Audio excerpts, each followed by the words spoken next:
स्वागत है आप सभी का सीएनबीसी आवाज पर। आप देख रहे हैं स्टॉक 2020 का मुकाबला, और मुकाबला हो रहा है नीरज और मेरे बीच। हमने आपको अब तक 8 स्टॉक्स बता दिए हैं, अब बचे हुए 2 शेयर आपको बताते हैं जो आज अच्छा प्रदर्शन दिखा सकते हैं। देखिए, फोकस तो डिफेंस कंपनियों के ऊपर है ही, यहाँ पर तो एक अच्छी खासी रैली आज के सत्र में देखने को मिलेगी ही।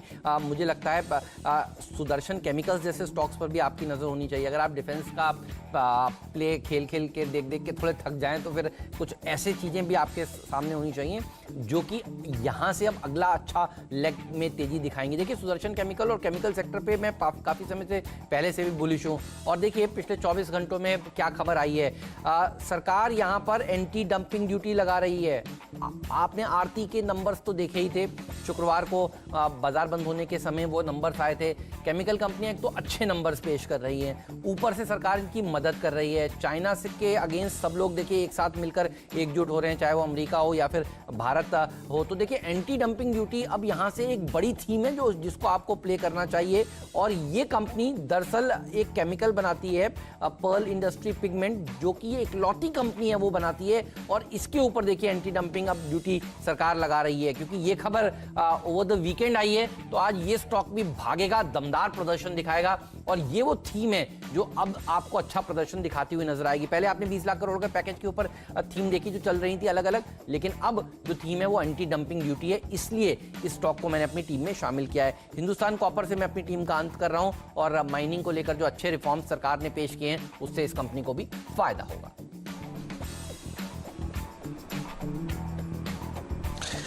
मेरी टीम में आखिरी के 2 खिलाड़ी जो है वो सेल साइड के मैंने रखे। एक तो कोल इंडिया है, जिसमें आपने याद होगा कि कोल में कमर्शियल माइनिंग प्राइवेट सेक्टर के लिए खोल दी गई है पूरी तरीके से, तो मोनोपोली खत्म होगी कोल इंडिया की, और उसका इसको थोड़ा सा नुकसान डेफिनेटली होता हुआ दिखेगा। और दूसरा है इंडिगो।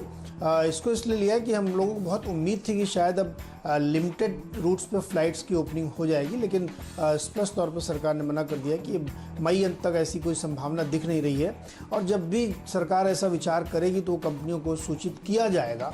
तो ये एक अगेन डैम्पनर है, और आपको याद होगा एयरलाइन कंपनियों की हालत बहुत ख़राब है, और लगातार इसमें जो कापा की रिपोर्ट आप पढ़िए, वीकेंड के दौरान भी एक रिपोर्ट निकल के आई है। अभी आज की खबर है कि एमिरेट्स अपने 30,000 लोगों की नौकरियां कम कर रहा है।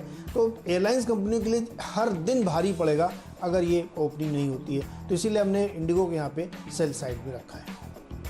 मेरी पूरी टीम देख लीजिए, बल्लेबाजों से भरी हुई है। आज सरकारी कंपनियां बढ़िया प्रदर्शन दिखाएंगी, लेकिन टीम की शुरुआत जो मैंने की है वो कल के खिलाड़ी आज वाले शेयरों से ही की है। मुझे लगता है कि लुडलो जूट और ग्लॉस्टर जैसे स्टॉक्स अच्छा प्रदर्शन आगे भी दिखा सकते हैं, क्योंकि एग्रीकल्चर सेक्टर के बड़े रिफॉर्म सरकार ने जो किए हैं उससे इन कंपनियों को फायदा होगा। अनाज की हार्वेस्ट जो हो रही है वो बहुत ही बढ़िया हो रही है, और उसको देखिए स्टोर करने के लिए जूट के बैग्स लगते हुए बिकते हुए दिखेंगे आपको। लेकिन प्राइवेटाइजेशन वाली थीम पर देखिए, विनिवेश वाली थीम पर एससीआई को टीम में शामिल किया है, क्योंकि पीएसयूज का दिन है, छोटी टिकट साइज वाले शेयर। एमएमटीसी भी अच्छा प्रदर्शन आज के सत्र में दिखा सकते हैं। डिफेंस पीएसयू सेक्टर, ये वो सेक्टर है जो आज सेक्टर ऑफ द डे होगा।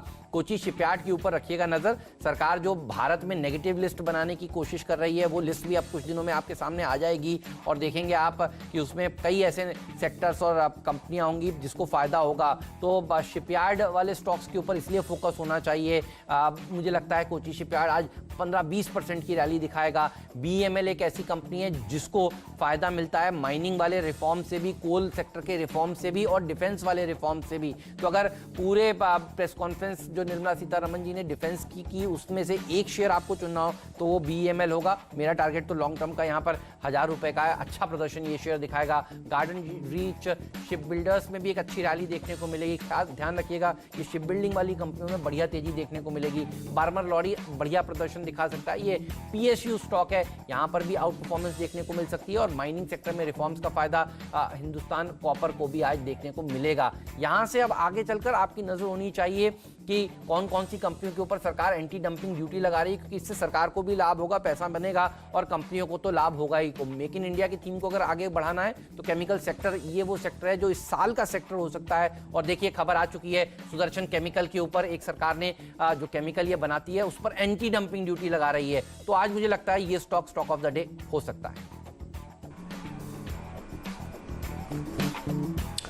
जहाँ बिल्कुल खरीदारी पे फोकस है और अंत में 2 शेयर हमने सेल वाले रखे, लेकिन खरीदारी पे फोकस है शेवियट कंपनी जो एग्री पे फोकस सरकार ने किया है और कल का खिलाड़ी के तौर पर हमने शामिल किया था। बेहतरीन रिटर्न्स ने आपको कमा के दिए हैं और आगे भी ये कमा के देगा, तो इसमें खरीदारी की जा सकती है। केनार कंस्ट्रक्शन को एक बड़ा ऑर्डर मिला है 2300 करोड़ का, तेलंगाना सरकार की तरफ से ये इनके लिए एक पॉजिटिव है।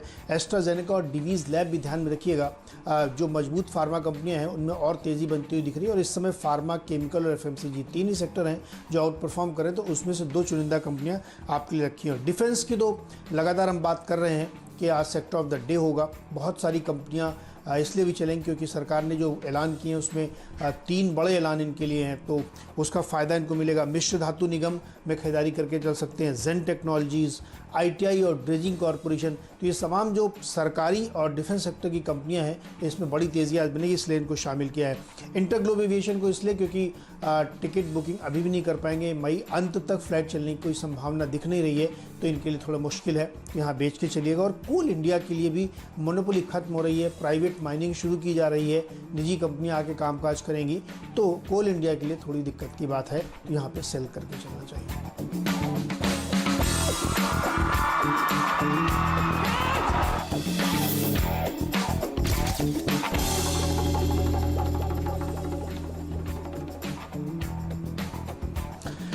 तो मुनाफे की तैयारी पूरी हो चुकी है और वीरेंद्र नोएडा स्टूडियो पहुंच चुके हैं। आज देखिए हमारे दोनों एंकर स्टूडियो में हैं और हेमंत मुंबई स्टूडियो में है। और दुनिया भर में बहुत कुछ हुआ, लेकिन भारत में बहुत कुछ हुआ। शुक्रवार की शाम प्रेस कॉन्फ्रेंस, शनिवार की शाम प्रेस कॉन्फ्रेंस और संडे की, और इन 5 दिन की जो प्रेस कॉन्फ्रेंस हुई उससे पहले जो मोदी ने, उन सबका मैं गवाही रहा हूँ।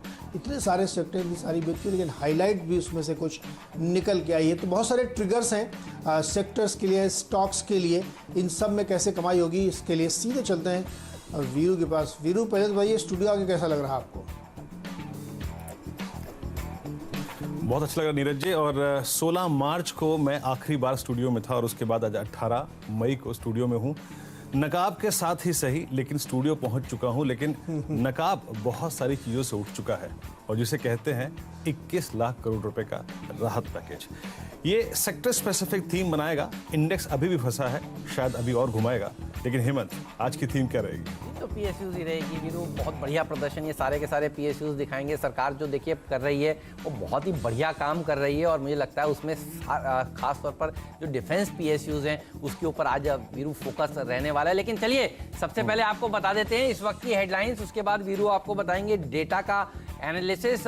लक्ष्मण हमारे साथ जुड़ेंगे जिन्होंने वक्त से पहले आपको सारे पैकेज की डिटेल सीएनबीसी आवाज पर बता दी थी, और हमारा दमदार पैनल हमारे साथ जुड़ेगा। अब आरआईएल के राइट्स इशू को आपको किस तरह से अप्रोच करना चाहिए, ये जो जनरल अटलांटिक की डील है इससे कितना लाभ और होगा, नतीजे जो आने वाले हैं भारतीय के कैसे रह सकते हैं, इतना एक्शन होगा आज शो में, आप विश्वास नहीं मानेंगे। तो चलिए शुरुआत करते हैं इस वक्त की सुर्खियों के साथ।